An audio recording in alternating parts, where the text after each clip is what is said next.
This interview is for information only and should not be considered as investment advice or a recommendation to buy shares in the company featured. Welcome to this Stock Box interview.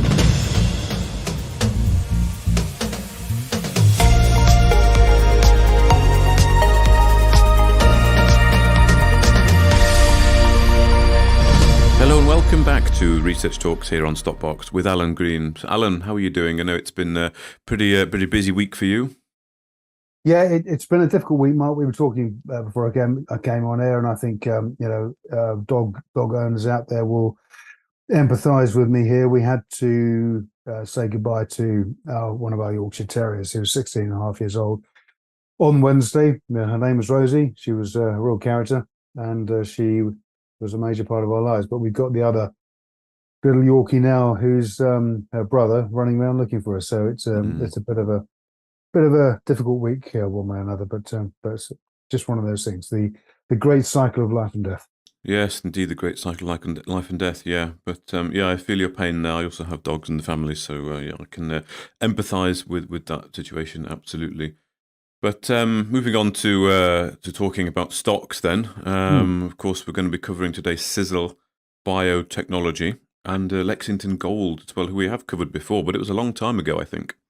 Yeah, it was. Well, they've taken several steps forward recently with their JKL, the Jones Key Laughlin project. They've established a maiden resource, but I'll talk about that. But we'll cover Sizzle. Okay, so Sizzle Biotech, epic code CIZ, is listed in London. Of course, we've seen a lot of action in the share price over March.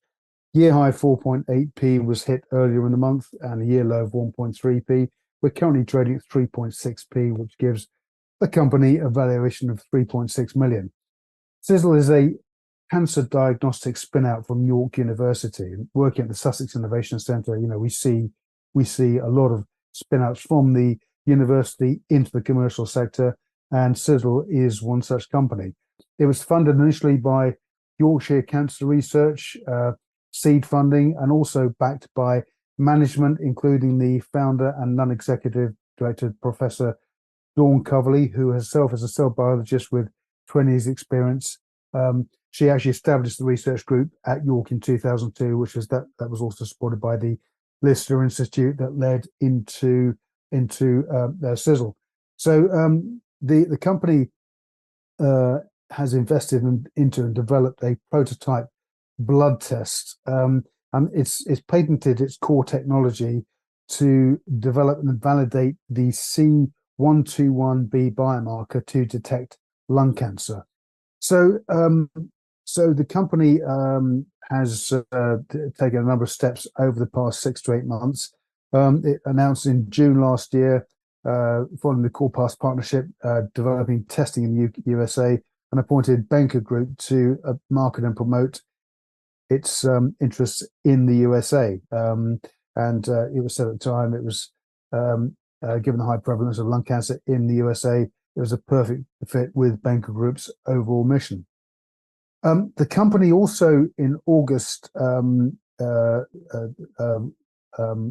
that there was a publication in the Lancet where this is a drug called AZD1656, which is something that's potentially can be used to treat cancers and also COVID and other particularly invasive diseases. They acquired, through issuing shares, a 5% uncapped economic interest in royalties, and of course we've seen. We then saw the AZD1656 story develop. In November last year, a company called Conduit listed on the Nasdaq through a merger with Murphy, which gave the group a $700 million market capitalization combined value. This was to facilitate a transaction to fast track the development of AZD1656, and of course, in the process, boost the value of Sizzle Biotech. There's this nascent asset that the company has bought into that is developing. And of course, what Cizzle then sought to do was to exploit that further and further develop and further develop its interests. Just another note: in November as well last year, the company announced a clinical pilot study in China for early lung cancer detection. So, utilizing the technologies through an agreement with the International Co-Innovation Center for Advanced Medical Tech (ICCANT). That the offering was promoted at an event in China, and this event had previously, of course, been delayed due to COVID. So it's very much given the company an initial step into China and through that relationship. Then in December, the company announced what I think is a bit of a strategic coup, where it announced a put option with Conduit. So bear in mind that Cizzle has a 5% economic interest in the AZD 1656 drug.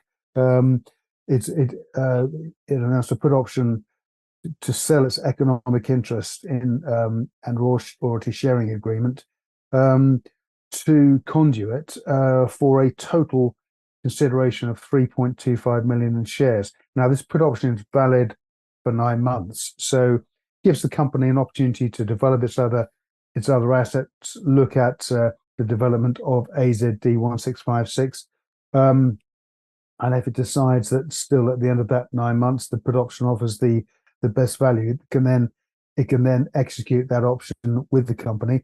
It's had to pay a premium of 120,000 to Conduit in order to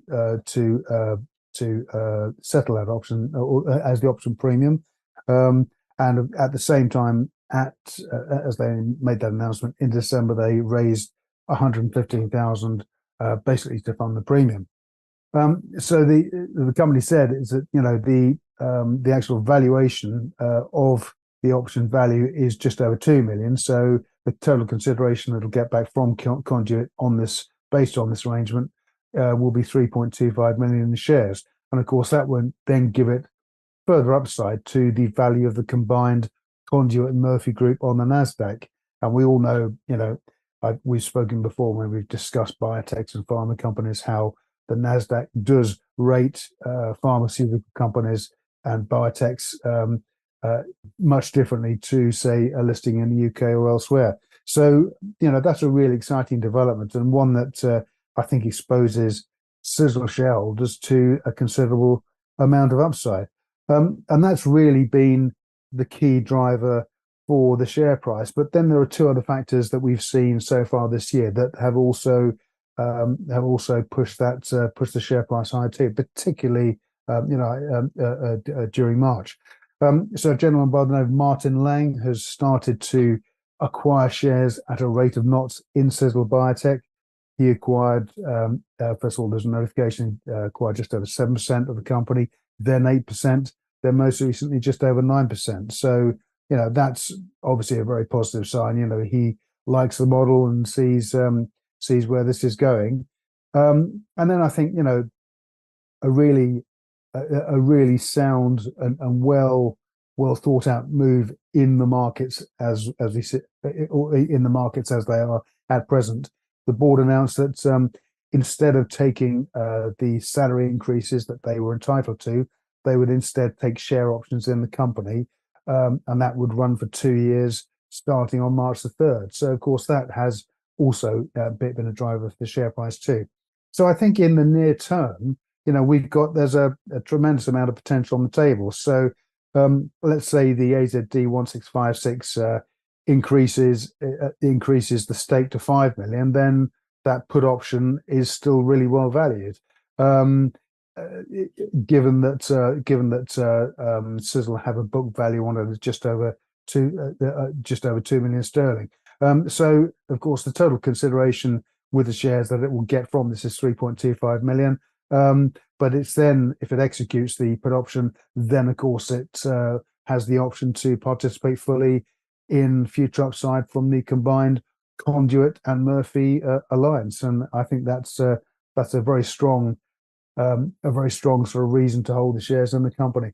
Cizzle has currently got a valuation of 11.7 million, and really, set against a company that currently has a value or had a combined valuation when it came to market of $700 million.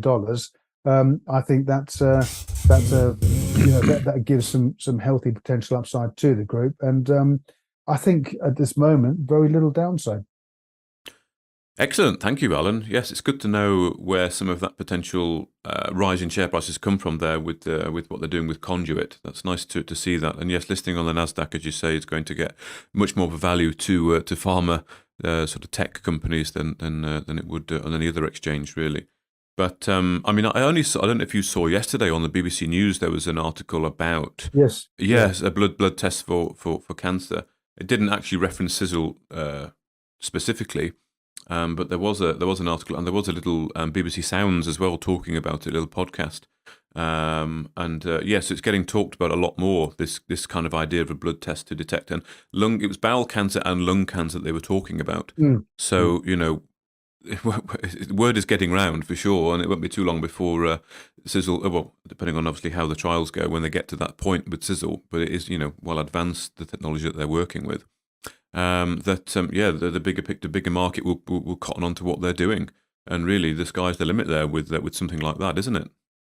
Well, it is. I was going to come to that. That was something I wanted to touch on, because I too heard that report, and really there will be a number of companies in the field, but I think particularly as this was spawned from York University, I think Cizzle very much have the lead on this in terms of the years they've been working on it and the evolution or the process of evolution that's brought us today. So I've no doubt that the company was being referenced there, although it wasn't mentioned by name, was Sizzle Biotech. So I think no doubt we'll have more news on that in the coming weeks. But even if you took that out of the picture, I think the important thing is that there is some great fundamental drivers already in place with that put option, which was a really sound move by the company, because if AZD suddenly takes a quantum leap in terms of its evolution and development, boosts the value of the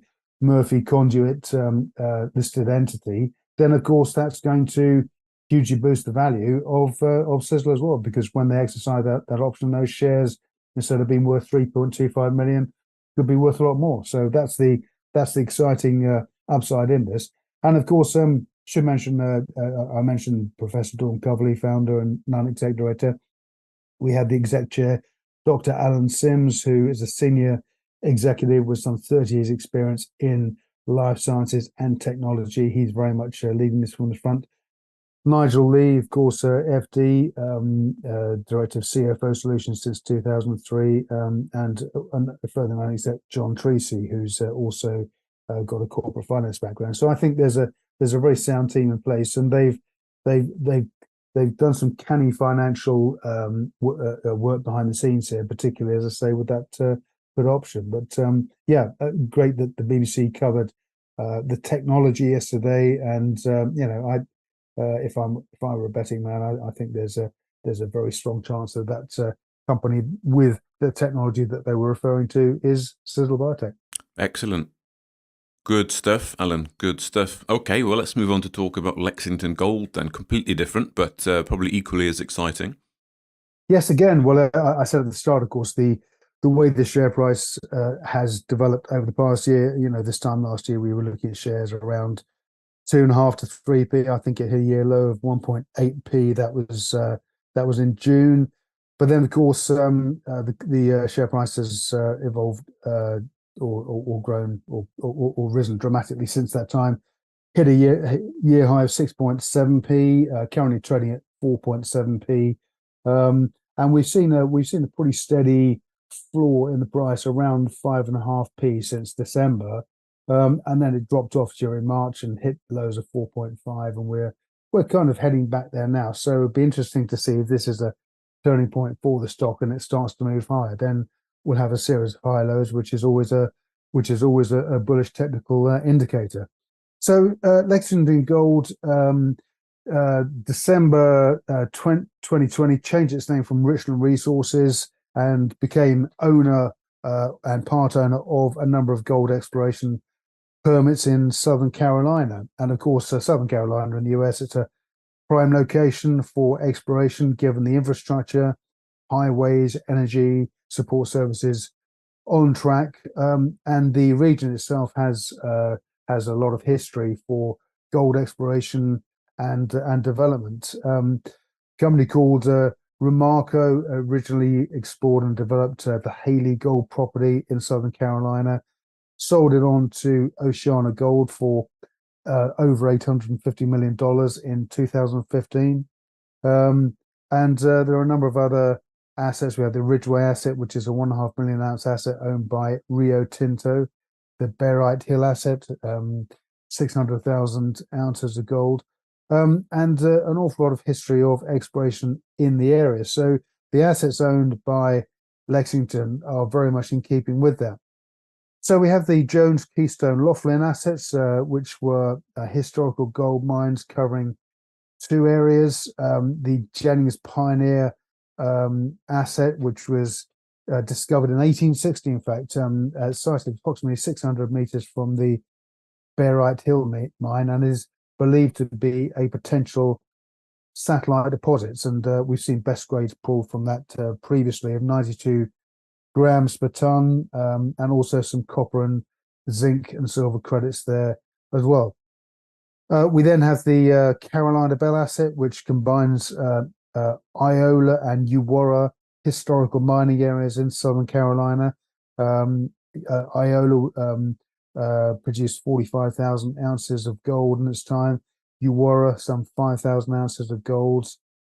And then also the what was referred to as the drill-ready Argo project, which produced best grades across historic readings over some 300 acres, best grades of 12.5 grams per ton of gold. So the board, Bernard Olivier, chief executive, now 15 years experience with Besant Resources, of course, historically.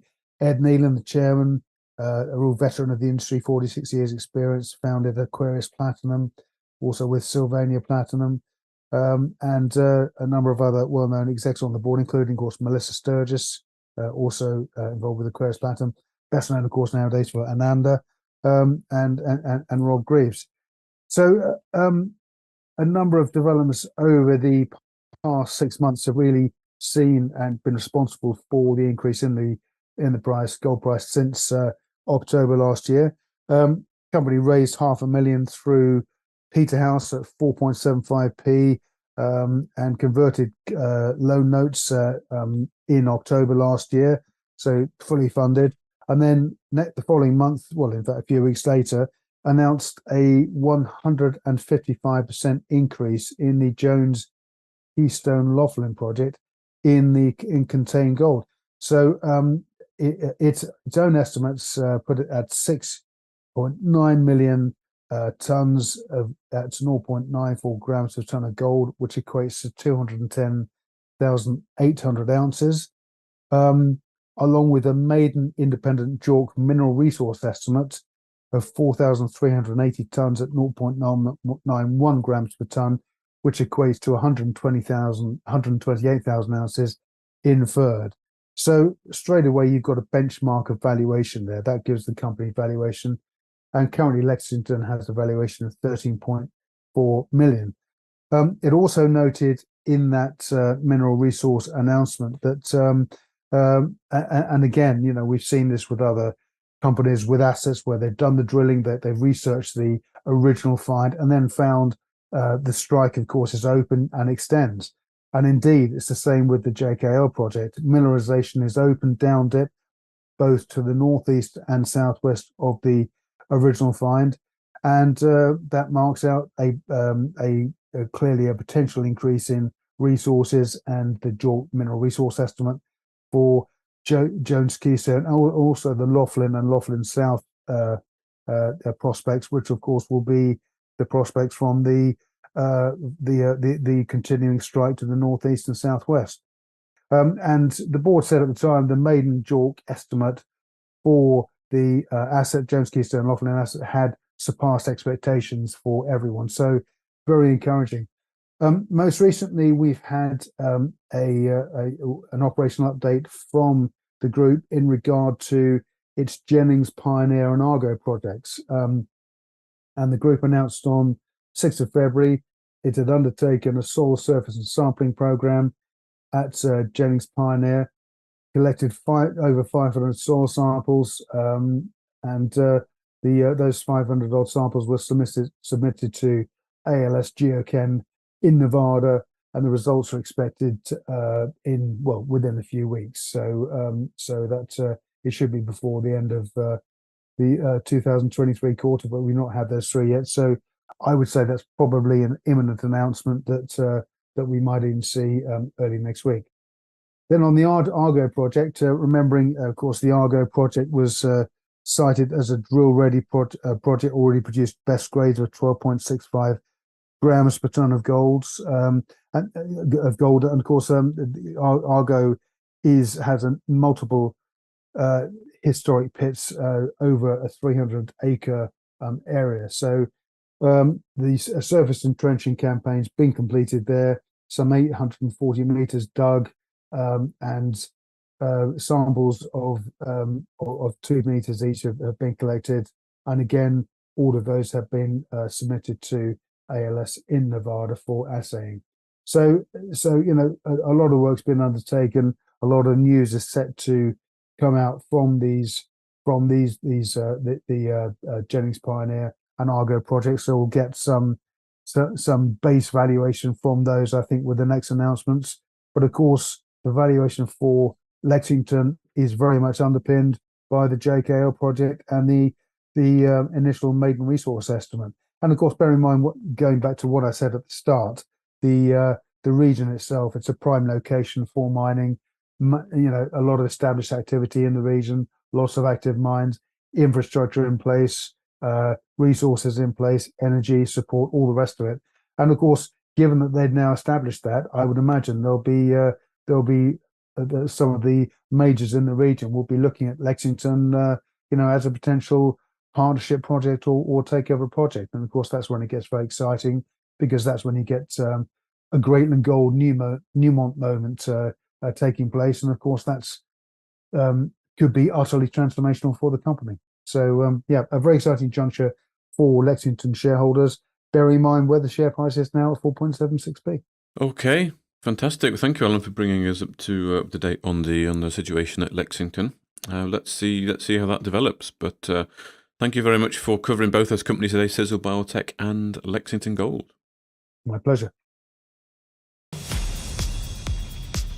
If you enjoyed this interview, then give us a thumbs up, a like or a retweet.